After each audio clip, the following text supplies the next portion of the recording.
حبايب اخباركم ايه؟ يا رب تكونوا بخير. وحبايب المشتركين الجداد معانا نورتونا، واللي معانا من اول ما فتحنا القناة منورين ومنورين ومنورين. والنهارده ان شاء الله هنعمل البطه المحشيه بس في الكيس الحراري. احنا عملنا الفراخ المحشيه، النهارده ان شاء الله بطه المحشيه. الاكله دي رمضان يعني في العزومه هتشرفك جدا جدا يعني. انتوا عارفين بقى البط في رمضان والعزومات وبتبقى ان شاء الله الخير كتير. فالنهارده ان شاء الله هنعمل البط محشيه كبد والقوانص اللي هي بتاعت البطه، وهنعملها في الكيس الحراري. طبعا معانا البطايه الجميله الحلوه الجميله النظيفه المتنضفه المنقوعه حلو المغسوله بالخل والليمون والملح كله تمام. نسمي الله كده ونبدا نعمل معاها ايه بقى. نعمل لها الاول ايه فتحات في الصدر لغايه اما نقول التتبيله بتاعتنا. بسم الله الرحمن الرحيم. وطبعا مفتحه من عند الايه من بين الجلد. بسم الله الرحمن الرحيم. ومن عند الورك برضو ايه نديها خبطه كده. نقول بقى مقاديرنا.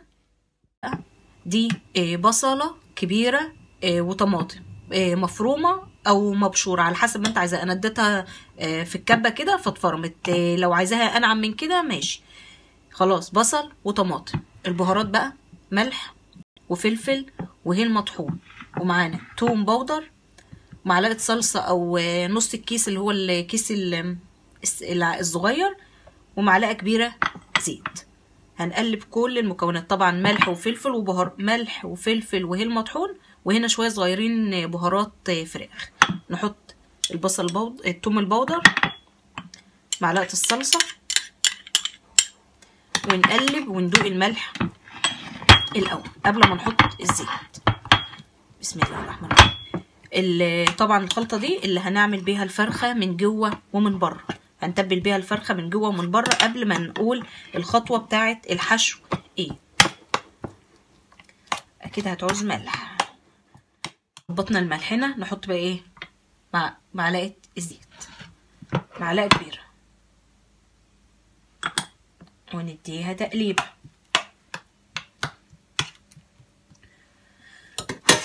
ونسمي الله بقى ونبدا نحشي الفرخه طبعا من جوه الاول.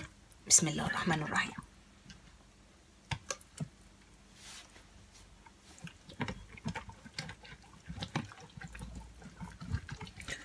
كل حته في البطه ظبطي من عند الورك اهو من بين الجلد دخليها، من الجهه التانيه.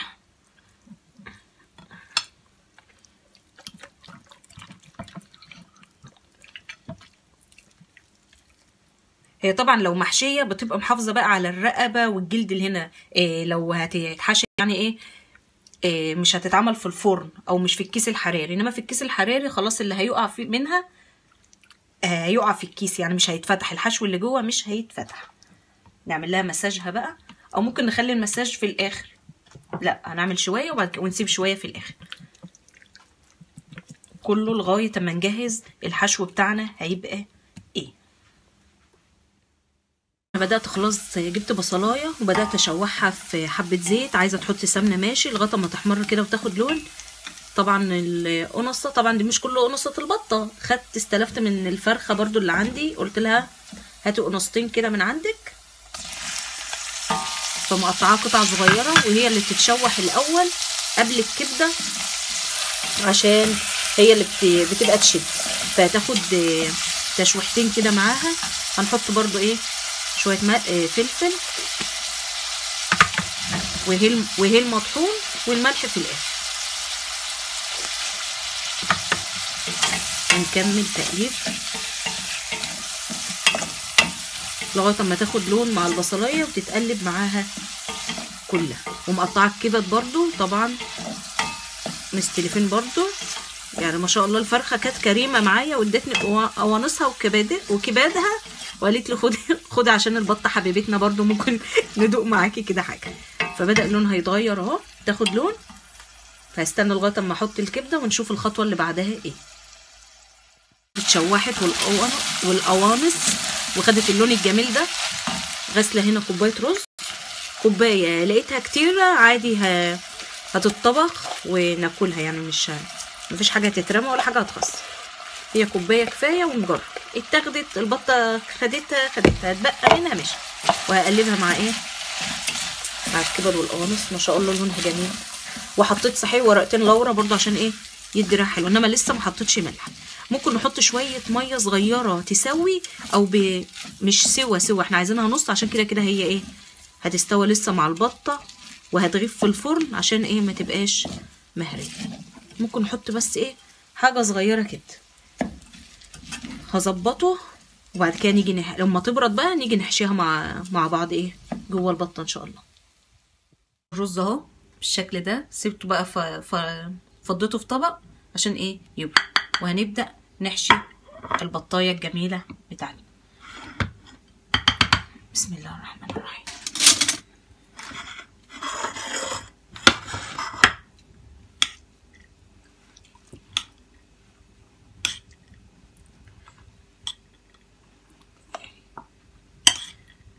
طبعا ظبطت الملح بتاعها،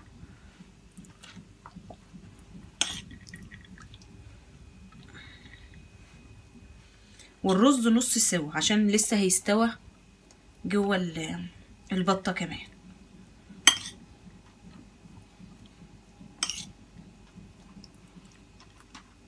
امليها عادي، هي يعني البطه بتختلف عن الفرخه شويه، الفرخه بيبقى هنا الجزء بتاعها صغير، فالبطه بتبقى كبيره شويه. هكمل الحشو ونيجي بقى نشوف هنقفلها ازاي مع بعض. البطه بتاعتها جاهزه، انا قفلتها هنا بخله، بس دي يعني لما اللي نضفت فتحتها قوي، فانا برضو عايزه ايه هقفلها بخله برضو كده. هي كده مش الحشو ان شاء الله مش هيقع عشان بدام في كيس، انما لو كانت هتتسلق في شوربه ممكن كان هيقع. احنا هنكتفها كده يعني ايه هنظبطها كده تمام. نجيب بقى ايه بقيه التتبيله بتاعتنا. بسم الله الرحمن الرحيم. بقيه التتبيله بتاعتنا ونكمل المساج من كل حته برضو، ومتبقي برضو تتبيله هحطها في الكيس وانا جايه بدخلها. بسم الله الرحمن الرحيم. والفتحات اللي احنا عاملينها في الصدر برضو ايه ندخل فيها تحت كله كده.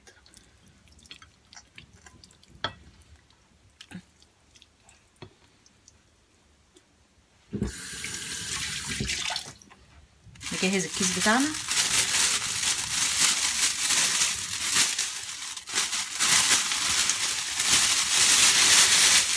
معلش الصوت بقى. تمام حطيتها في الكيسه ومتبقي تتبيله او احط برضو عليها.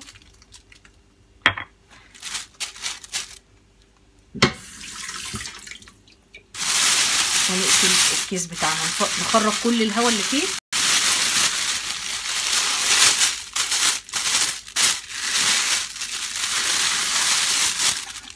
ونقفله. بسم الله الرحمن الرحيم.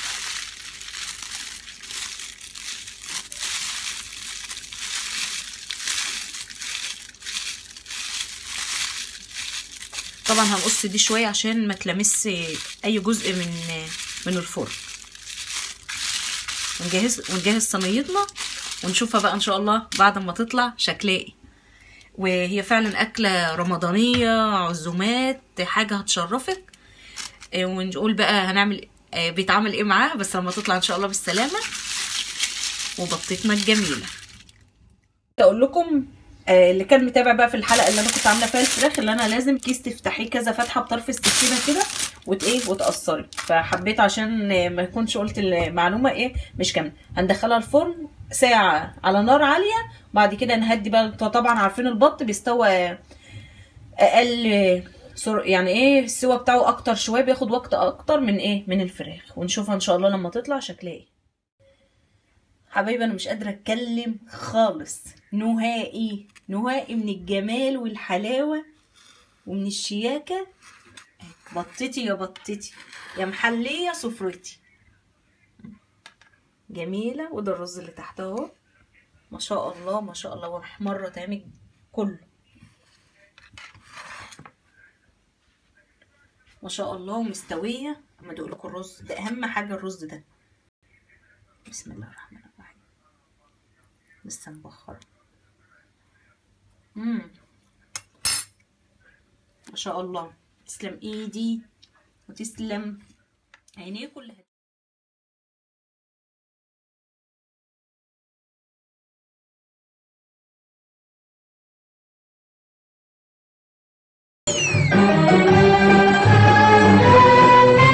سهلة جدا جدا جدا، عادي زي حشيناها دخلناها في الكيس مفيش اي مشكلة.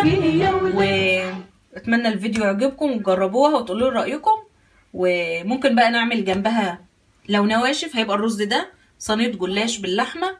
لو عايزة محشي بس احنا عاملين رز مش لازم محشي، اعتقد ده هتبقى جنبها بس نواشف او شوية، لو شوية ملوخية كمان وصينية جلاش، وتبقى عزومة 100 100. وربنا يدوم علينا العزايم. وتفضلوا معانا.